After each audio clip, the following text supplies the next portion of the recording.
Stephen Poplin. I have had the privilege of working with him as a co-chair of this family gathering with Karen Jennis as well. And I really got to know Steve a lot better. And he's a really funny guy. He calls himself the Left Reverend. Now, I'm not sure if that's because he's contrary or because of his political beliefs, but certainly there's a lot of interest there. But besides being a lot of fun and wonderful to work with, I've seen how dedicated he is to really producing a good job for this gathering. He worked so hard with so many challenges with all the Zoom connections and challenges with my lack of understanding with computers. He was very, very patient, and I appreciate that very much. He's also a brilliant astrologer and tarot reading, and he's fascinating to listen to. So you're in for a real treat. Here's Stephen Poplin.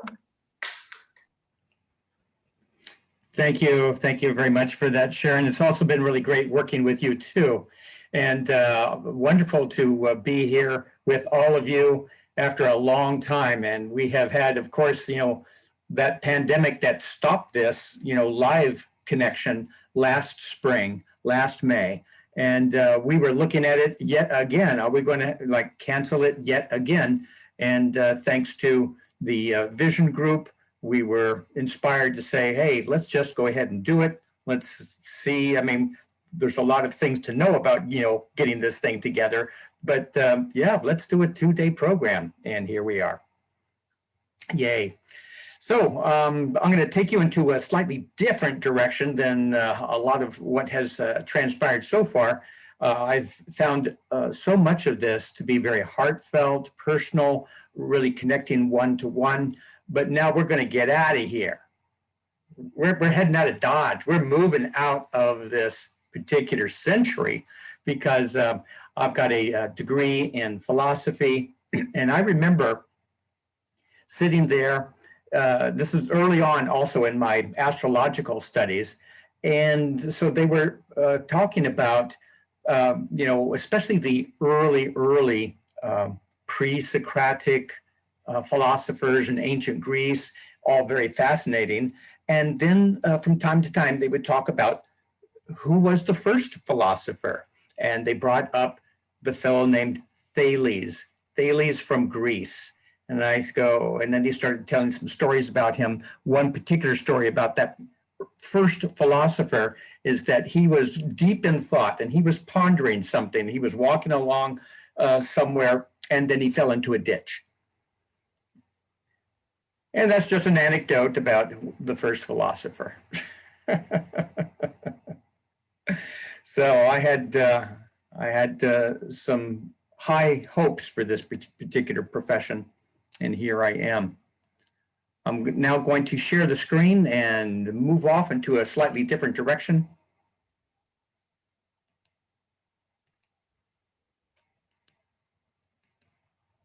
Okay, good. I must admit, I learned some things a little bit late here just watching Rob, and I thought, how cool it is that to put yourself over here to the side and have your presentation behind you. I'll learn how to do that. I remember coming across it in some of my studies. But for now, here we are looking at stars in the 6th century. Did I tell you we're going to go away from here? Off we go. Back to the ancient times, and I look at large periods of times and look at the big picture. That's just fascinating to me. Oh, sorry about this. I didn't mean to put this in there. That was from my flat earth discussion. Forget about that. We're moving on. What's very interesting, however, are the great ages, and we've all heard about them. And here we are in the age of Aquarius. Well, I have done a little bit of homework about this, of course, over the last 40 years, looking into this particular art. And here is a nice little simple graph here of the Aries Great Age, the tail end of that I have calculated ended about 380 BC. Then we had the 2,160 years of every age, and that was the age of Pisces. And it'll be very interesting for historians and students of astrology to take a look at each of those sections and notice that there indeed is, for instance, the last part of the BC, the last 4 centuries of BC, the first 3.5 centuries of AD, and how that is a Scorpio decade. And you think of Rome and the Roman Colosseum, as well as having nice orgies and drink fests and so forth. Well, I don't want to besmirch Scorpios too much, but there's a little bit of the truth in that. And then came 720 years of the Cancer phase, which was actually the Dark Ages. Not to besmirch the Cancers, but it was also a time of monks, nuns, and going into their cloisters, which is a very kind of a Cancerian sort of thing, moving inside of their spheres, and a retreat basically from a lot of stuff. All of this, of course, during the Great Age of Pisces, which is very much about religion. And yeah, Pisces and various types of religion. And the Christian religion was born in the age of Pisces, but in the Scorpio decade. Meanwhile, the Muslim religion was born in the Cancer decade. In fact, their symbol is what looks like a star and the crescent moon, but actually it's Jupiter and the moon. But the moon is from Cancer, which is a moon child. And then the last 720 years of that particular Pisces age was the time of great constructions of cathedrals and how high can they go, and looking at the split, again, the Pisces split, 2 fish. And it turned into, at least in the West, into the Protestant and then the Catholics having their big schism. But the same thing was happening in the Muslim world, with the Shiites and the Sunnis. And you'll see that in many other places here too. But I'm going back even further than this. By the way, before I do that, the 1781 date that I have was when the planet Uranus was discovered, which is the ruler of Aquarius. And so I thought, well, that would be a good point to say that's the beginning of the age of Aquarius, when it was discovered through science, through mathematics, through physics, and through calculation. Very Aquarian. And here we are now in the Aquarian age with all kinds of techno toys. And look at what we're playing with right now. I mean, this is Zoom and internet and World Wide Web, and how fascinating and how Aquarian. But let's head on back south. We're going off to the Aries, the end of the Aries age, and that was when the 6th century was discussed. Again, in my philosophy classes, and every single one of those philosophy teachers really didn't know exactly why, but it was really great that it happened.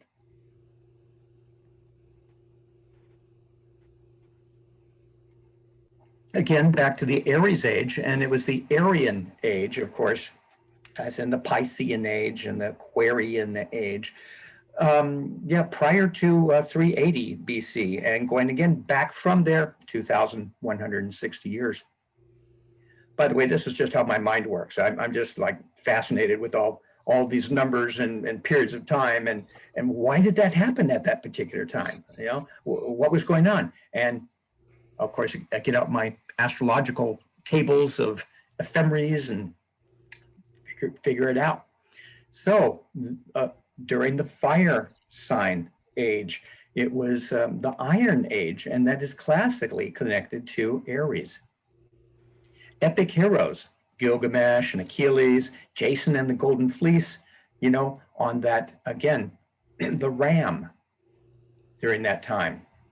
And in Greece, so much was happening there, and I'm a big fan of the ancient Greek perspectives. There was already the Olympic Games, And during that 6th century, something special was going on there.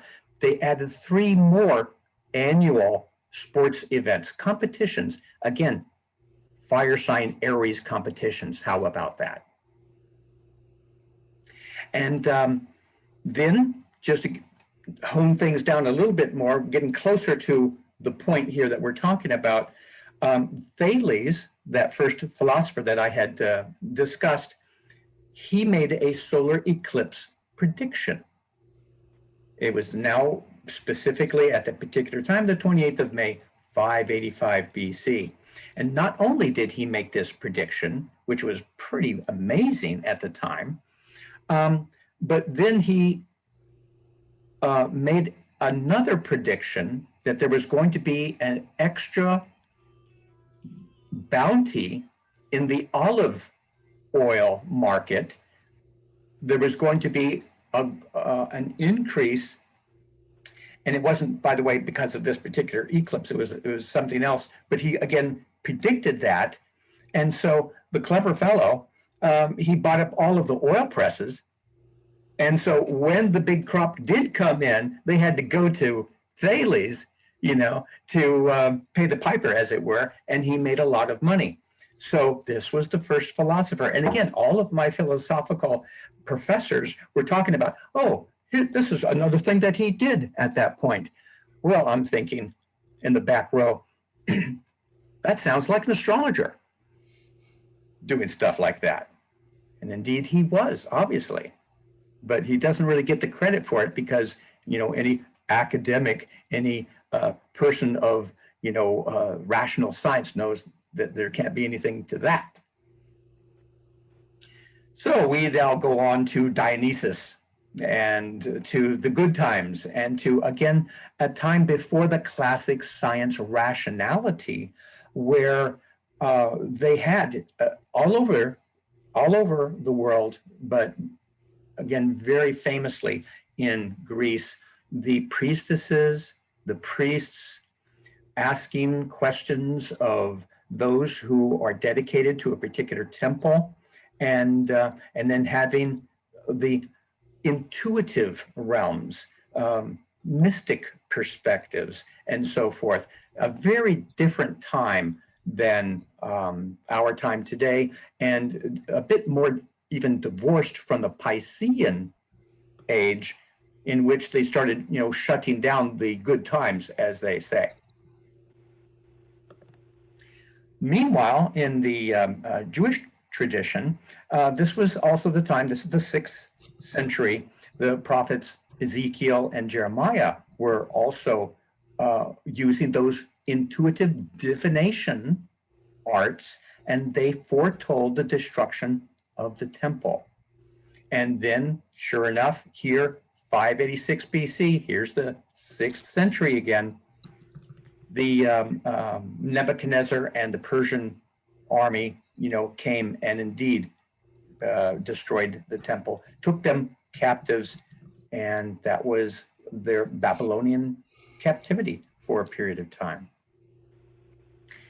So what was happening? First of all, let's get a little bit closer to now to take a look at rare alignments, and that's what this is all about. Rare alignments.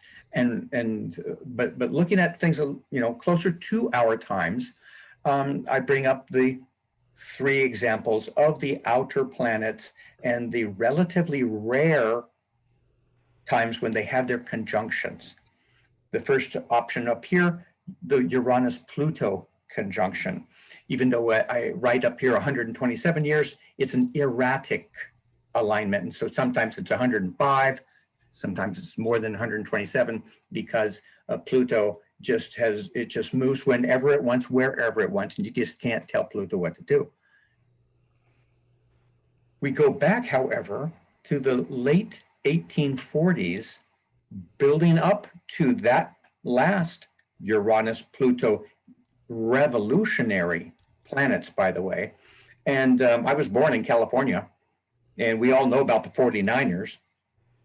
And that was when it turned into the Wild West very quickly at that point, when everybody was going to go out there and strike it rich. And here the alignment was in Aries, again, pickaxes and jumping claims and digging into the earth and looking for silver and gold. But it was also in Europe, the famous series of revolutions of 1848, which were squashed, by the way, by the powers that be.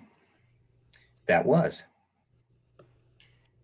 We know, however, that very same Uranus-Pluto conjunction in our own times from the 60s.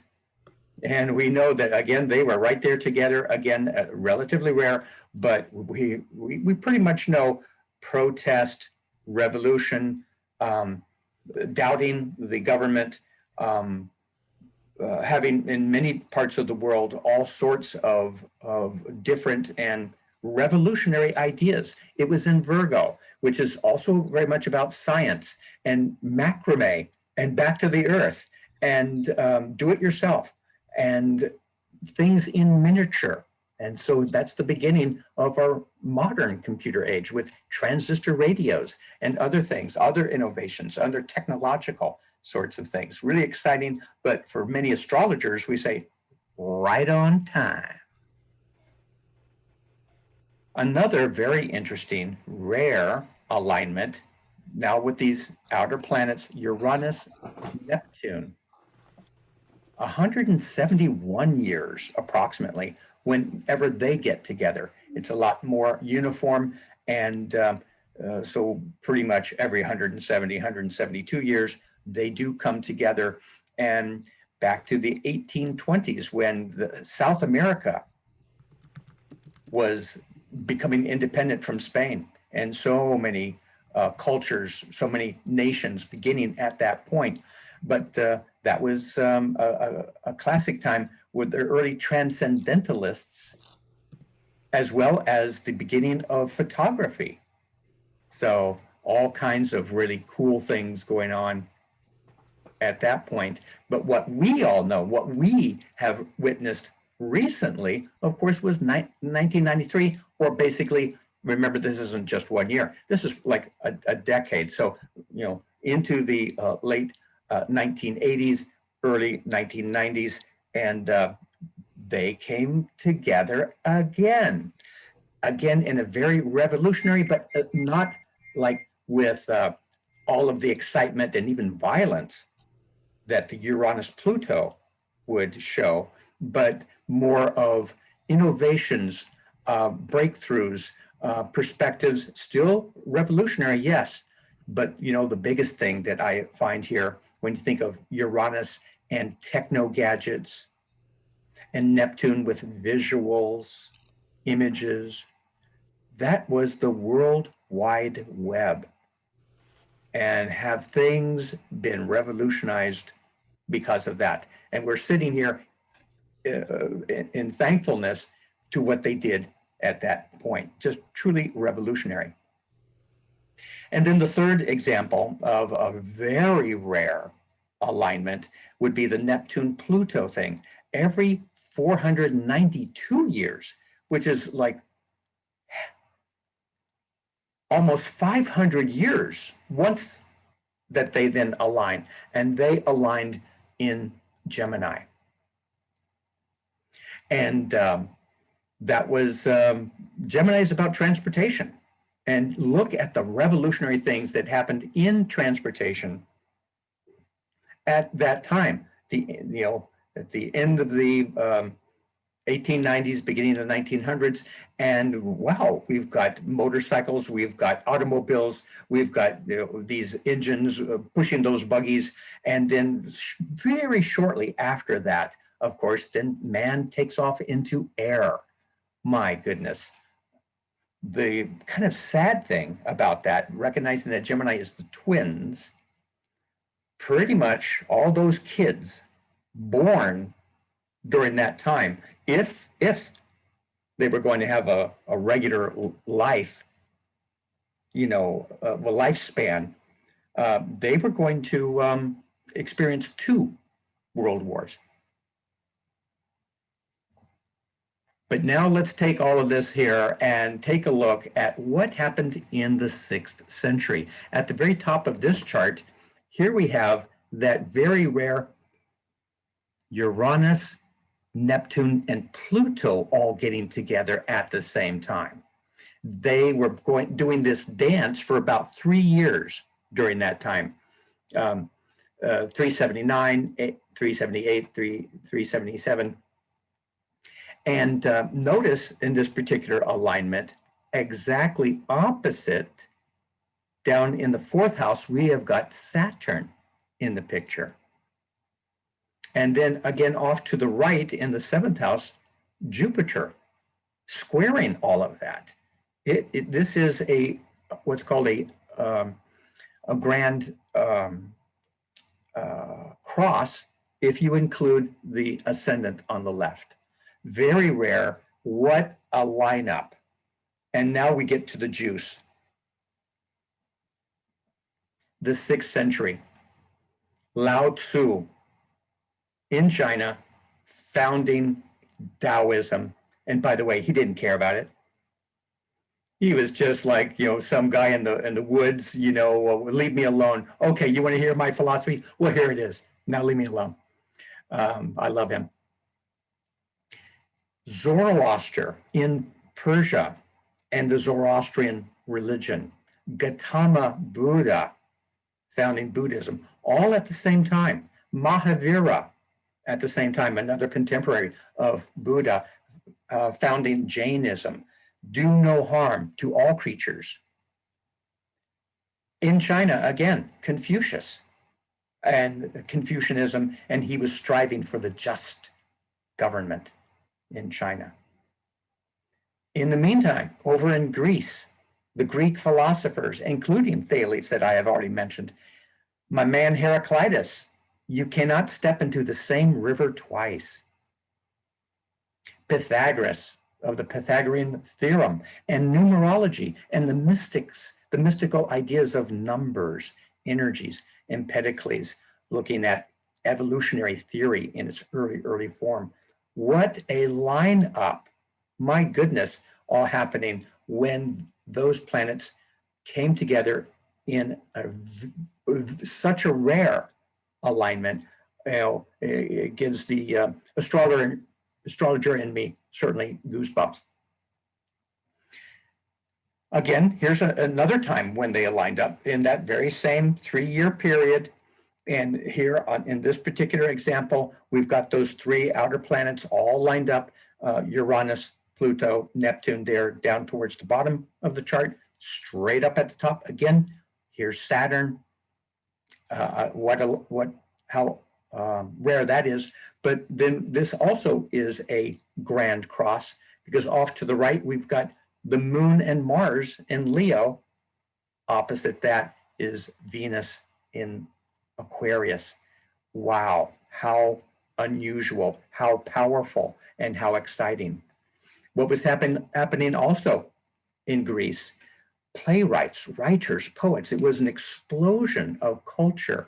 And, the first kind of plays, Aesop's fables, Thespis, where we get the word thespian from, or one of the first to step upon the stage and take on a role. Poets, various types, Pindar, Sappho, political innovations, statesmen like the famous Solon of ancient Athens. Wow. And guess what? The egg was broken, and that was it. And we had a breakthrough in so many cultural, philosophical ways. And that got me excited. And that is what I wanted to share with you today. And bringing us up now here to some recent interesting alignments. Here we are in the Aquarian age, and all of those things, we can say we are grateful to those legacies, and we are now surfing a very Aquarian dynamic just recently here in the end of December 2020, when again the Jupiter-Saturn alignment that perhaps many of you even witnessed when you went out there into the night sky looking out there, the beginning of a 20-year Aquarian alignment, air sign, and at the same time, the beginning of a 200-year phase of air sign energies.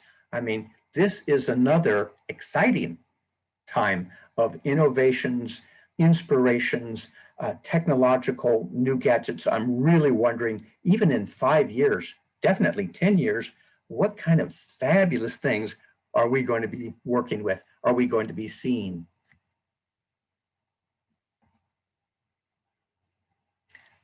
And that's it. I've tried to be brief over a long period of time. And thanks for listening. I put into the chat a couple of different spaces here that where you can find a free reverie, because another hat that I have is that as a hypnotherapist, and I created a reverie that you can download and listen to. It takes about 30 minutes, used for rejuvenation and spiritual attunement. So feel free to enjoy them. My books I also mentioned, again, with that other hypnotherapy cap, because I've been doing past life regressions and the life between life stuff.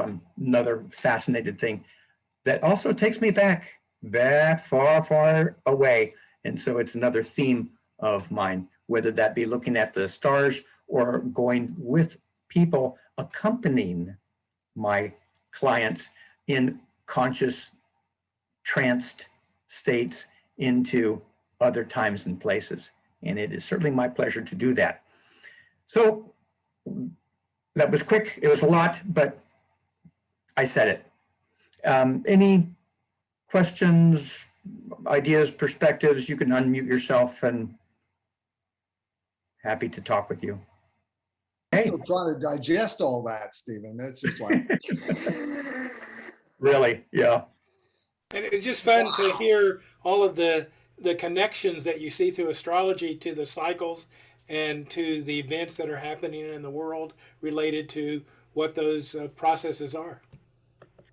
I'm going to run all that back in slow motion. I was thinking, oh my God, I hope I wasn't born in one of those times when there were all those, oh my, I don't want that chart. That's, you bet, you bet. You know, but there are definitely people born in those times, and they do have those alignments in their charts, and sometimes they turn into geniuses, and sometimes they find themselves in the wrong place at the wrong time. Oh, which one was me? You're moving more towards the genius category. No, not if I'm still dealing with the crap I'm dealing with these days. No, sorry. Okay, good. Well, thanks, everyone. One question, Stephen. Oh, yes. Hello, Stephen. I have never met you before, but I enjoyed hearing about you through Mary Hall a lot. So I'm glad I've heard. So what are we to look forward to in the next 20 years or so? Well, yeah. Obviously, that could open up quite a few different aspects and transits and so forth. However, I did mention that we are starting this new economic cycle connected with the Jupiter and Saturn conjunction, and they meet every 20 years.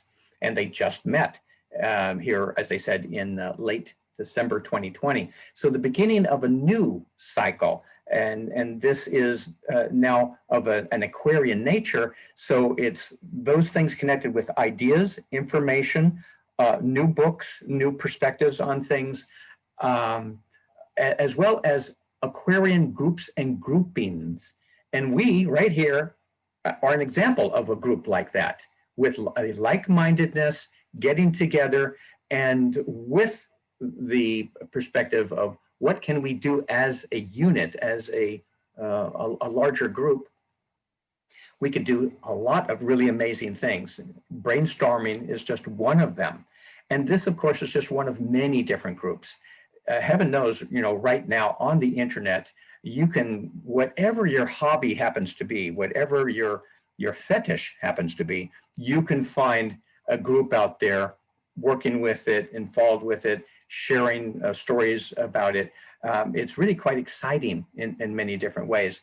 And I think that it's also kind of moving away from the nation states and moving more towards like-minded groups who have something in common, no matter in which country you happen to be. And again, we're a very good example of that. We have people, you know, in Europe, Australia, Japan, the United States, everybody, you know, outside of the confines that we used to be, you know, like stuck to nationalism, patriotism, and so forth.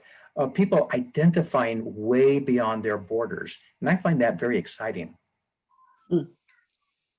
Stephen. Yeah. About 30 years ago, I read a write-up on the Black Plague and astrology, and it impressed me. Can't now remember the author. What have you got on the pandemic? Well, I obviously did take a look at that. And many of these pandemics are pointing towards how humans, oftentimes mixing in a negative and a low vibration level with economics, greed, and commerce, overstep their moral ground and they start messing with Mother Nature and with the other creatures in our world, forgetting that we're all sentient beings and we should indeed honor the animals out there, and that oftentimes we're really not. The latest thing connected, of course, in China, in Wuhan, was the wet markets, where they gathered together in very filthy manners, on these cages stacked on top of each other, and also collecting and selling for food endangered species. I mean, a recipe for disaster that happened also the last time in a Chinese wet market when something like that was happening. That was, by the way, when Saturn and Pluto were opposing each other in 2004. Now, January, and it's so exact, January 2020, a little bit more than a year ago, Saturn, which again moves towards commerce, nations, structure, and really not really intuitively, empathically, sympathetically working with things, aligned with Pluto, which is about death, transformation, and rejuvenation. And coincidentally, it was exactly in January, well, in China, when this began. Now, interestingly enough, the lead up to that, which brings us into the last half of 2019, things were cooking in the world. Remember all those fires? Remember also from California, various other places, also in Australia. And again, all of those animals who died. Once we kind of like slowed down in the economic system with the shock of what we have done, by a year ago, last April, remember when humans were backing off from commerce and the waters started to get clean again, and the air, the smog was disappearing, and there was this beginning of hope that, oh yeah, well, guess what? You know, humans backing off with all of their commercial interests needs to give the earth a break. And that should have been a big lesson. Interestingly enough, back prior to the exact alignment, Greta Thunberg, you know, the young girl, you know, the activist from Sweden, was saying the same thing, but with this idea of we really have to stop and go into a very different direction. But that seemed impossible prior to the pandemic. But now, you know, with the pandemic, we can say, well, guess what? We can stop and we can take a right-hand turn, a left-hand turn, and really start behaving collectively in new and conscious manners. And that's what this is really about. So the Matrix was right. We have to stop being the virus. Exactly. Stop being the virus. You got that right. Yeah. And again, working, thinking, acting consciously with all of nature, with Gaia, with our fellow sentient creatures here, and back off on looking always at the bottom line. Stanley Kubrick tried to tell us that all the trouble was with the carbon units. Those carbon units. So, Stephen, I have a quick question. I don't know if you have an answer yet, but if you don't, maybe you'll find one. So, I noticed that some of the results, for instance, a bubonic plague, what that birthed was the Renaissance, and I'm trying to remember the pandemic in the teens birthed the Roaring Twenties. So, it seems like the art. Spanish flu. Thank you. It seems like the arts flourish. Like it seems like the pandemic creates a kind of cocoon, and then afterwards the arts flourish. So I'm just wondering what you have, and of course I'm excited about that. But what shows up astrologically to support that, or give us an idea of where it's going? Again, we're talking about the death, the crisis, the transformation, and then the rebirth in all of that. I forget who said this, but a great quote is, "Science progresses funeral by funeral." And it was attributed to Robert Oppenheimer, but I don't think he really said that. But it was around that time. Maybe somebody knows who. In my book, I said flatly that the 1917-18-19 Spanish flu had to be cooked up to start that stupid war. It had to be stopped, and that's what it took. Weren't enough people left to carry on. Right. And very famously also in the Black Plague in Europe, which I believe maybe 1/3 of the population died. It was those who were a little bit more recalcitrant, those who were like stuck in their own ways, those who had those positions of power and wanted the status quo at the time, which was, of course, was the feudal system. Let's keep the feudal system going because it's working for me. They again had to meet their own crises that had to end. The people in specific power places died off, and new blood, new energy, new innovative thinkers then came in and took their places in society. And yeah, that brought the Renaissance. When we're thinking about a smaller parallel today, as I said, a year ago, we were saying, wow, nature is recovering. That great. And then if we can again back off from the status quo and the almighty buck, let's have a new economy. And there's many people advocating that. We can do it in a different way, more consciously. I was certainly rooting for Bernie Sanders, that was striving to move us in a different direction. Andrew Yang here most recently talking about the universal income and various other kind of innovations in how we can run our economy. And here again, I mean, so many people getting the unemployment insurance and forgivable loans, and how a government that just maybe 2 years ago said that will never happen. What do you think, a bunch of commies you are, even asking about that the government's going to give you some money?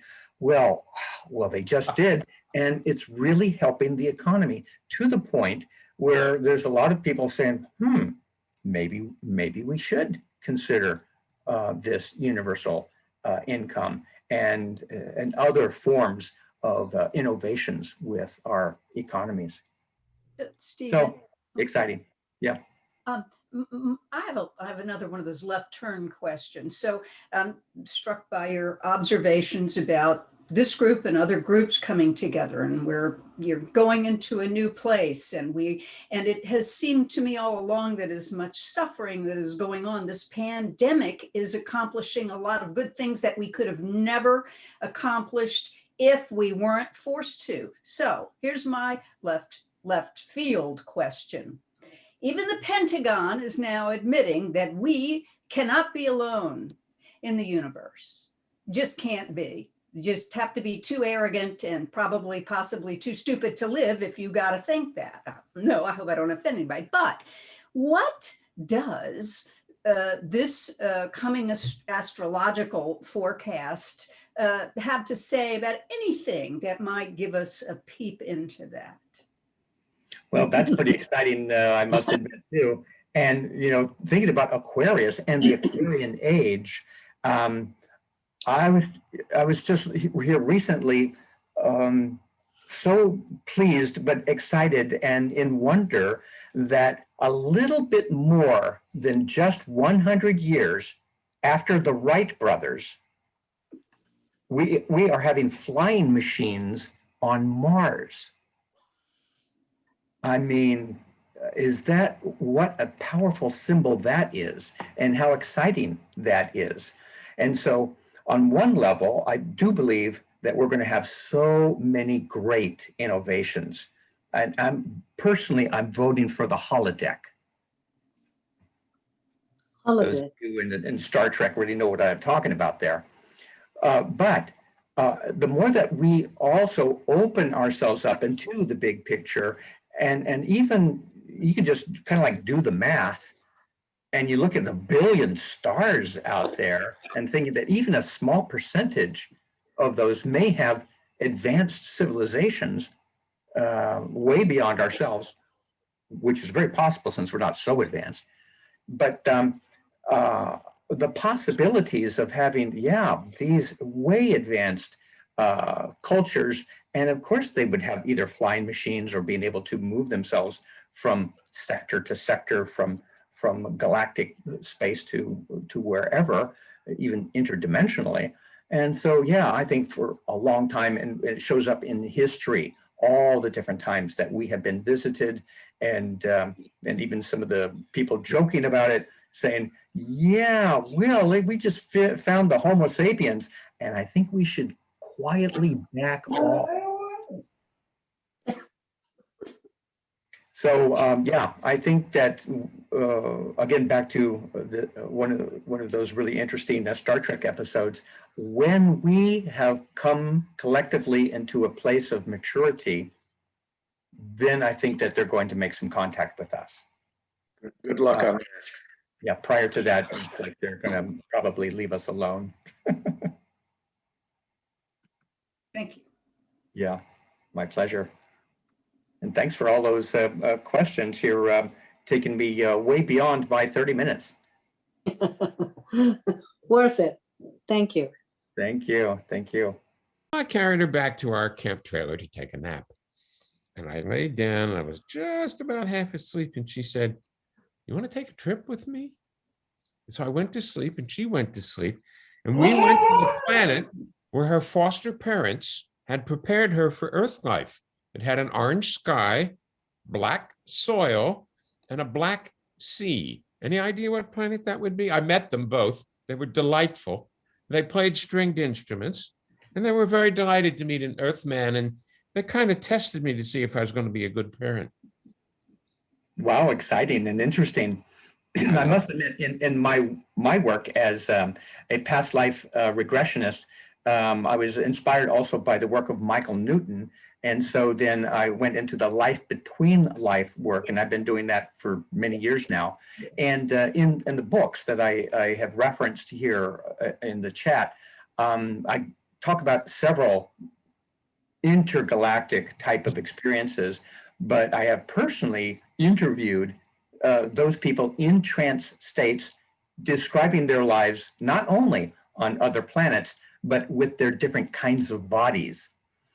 From sometimes if you could imagine a metallic liquidy sort of form was described at one point, And then there was like the most advanced form on yet another planet was a chicken type of creature who happened to be now with me. He was a psychotherapist, but he was recalling his chicken experience and how it was so great to lay that egg, and there, if it wasn't, thinking about a comedy routine, but a very serious recollection of another type of life, a life force in a place far away in another planet, another galaxy.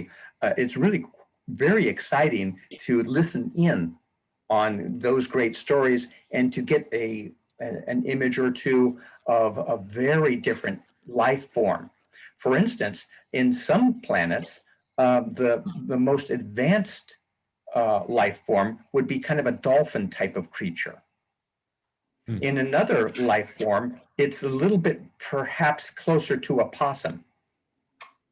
Now, and so in some levels, therefore, relatively simple, but and there's always lessons wherever they happen to be, including patience, which is, by the way, a dimensional experience here upon the earth.